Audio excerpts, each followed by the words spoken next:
ಎಲ್ಲರಿಗೂ ನಮಸ್ಕಾರ. ರುಚಿ ಅಡುಗೆಗೆ ಸ್ವಾಗತ. ಇವತ್ತು ಸಿಂಪಲ್ ಆಗಿರೋ ಬೇಗನೆ ಆಗುವಂಥ ಮೆಂತ್ಯ ಸೊಪ್ಪಿಂದು ಪಲಾವ್ ಮಾಡೋಣ. ಇದಕ್ಕೆ ಏನೇನು ಬೇಕಂತ ನೋಡೋಣ ಬನ್ನಿ. ಮೆಂತ್ಯ ಸೊಪ್ಪನ್ನು ತೊಳೆದು ಬಿಡಿಸಿಟ್ಕೊಂಡಿದ್ದೀನಿ.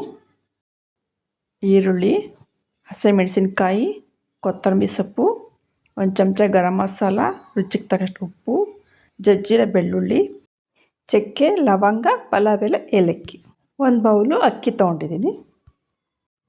ನೆಕ್ಸ್ಟು ಒಂದು ಕುಕ್ಕರ್ ಇಟ್ಕೊಂಡು ಬಿಸಿ ಆದಮೇಲೆ ಅದಕ್ಕೆ ಸ್ವಲ್ಪ ತುಪ್ಪ, ಸ್ವಲ್ಪ ಎಣ್ಣೆ ಹಾಕ್ಕೊಳ್ಬೇಕು.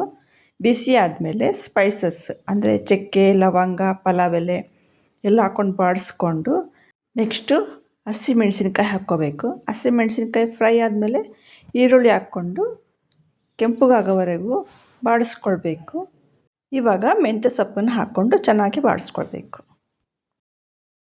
ಇವಾಗ ಜಜ್ಜಿರೋ ಬೆಳ್ಳುಳ್ಳಿ ಇತ್ತಲ್ಲ ಅದನ್ನು ಹಾಕ್ಕೊಂಡು ಬಾಡಿಸ್ಕೊಳ್ಬೇಕು.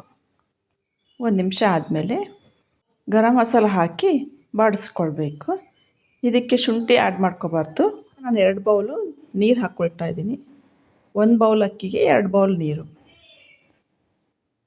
ಹಾಕ್ಕೊಂಡು ಚೆನ್ನಾಗಿ ಕುದಿ ಬರಬೇಕಿದು. ನೋಡಿ, ಇದಕ್ಕೆ ಜಾಸ್ತಿ ಮಸಾಲೆಗಳು ಏನೂ ಹಾಕಿಲ್ಲ ನಾವು. ಈಗ ರುಚಿಗೆ ತಕ್ಕಷ್ಟು ಉಪ್ಪು ಹಾಕ್ಕೊಳ್ತಾ ಇದ್ದೀನಿ. ನಂತರ ಚೆನ್ನಾಗಿ ಕದುಡ್ಕೊಂಡು ಅಕ್ಕಿ ಹಾಕ್ಕೋಬೇಕು. ಅಕ್ಕಿ ಹಾಕಿದ ತಕ್ಷಣ ಕುಕ್ಕರ್ ಕ್ಲೋಸ್ ಮಾಡಬೇಡಿ. ಒಂದು ಸ್ವಲ್ಪ ಕುದಿ ಬರಲಿ. ಅದು ಕುದಿ ಬಂದಮೇಲೆ ಕುಕ್ಕರ್ ಕ್ಲೋಸ್ ಮಾಡಬೇಕು. ಇವಾಗ ಕುದಿ ಬಂದಿದೆ, ಕ್ಲೋಸ್ ಮಾಡೋಣ. ಕ್ಲೋಸ್ ಮಾಡಿ 3 ವಿಷಲ್ ಬರೆಸಿ, ಅವಾಗ ಚೆನ್ನಾಗಾಗತ್ತೆ. ಬನ್ನಿ ಇವಾಗ ಮೆಂತ್ಯ ಸೊಪ್ಪಿನ ಪಲಾವ್ ಹೇಗಾಗಿದೆ ಅಂತ ನೋಡೋಣ. ನೋಡಿ ಎಷ್ಟು ಚೆನ್ನಾಗಿ ಬಂದಿದೆ ಅಲ್ವಾ. 10 ನಿಮಿಷದಲ್ಲಿ ರೆಡಿಯಾಗಿ ಹೋಗುತ್ತೆ ಇದು.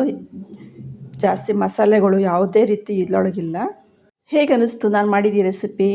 ನಿಮಗೂ ಇಷ್ಟ ಆಗ್ತಿದೆ ಅಲ್ವಾ? ನಾವು ಟೇಸ್ಟ್ ಮಾಡಬೇಕು ಅಂತ. ಮತ್ತಿನ್ಯಾಕೆ ತಡ ಮಾಡ್ತಿದ್ದೀರಾ? ಬೇಗ ಹೋಗಿ ನೀವು ಕೂಡ ಈ ರೆಸಿಪಿ ಟ್ರೈ ಮಾಡಿ.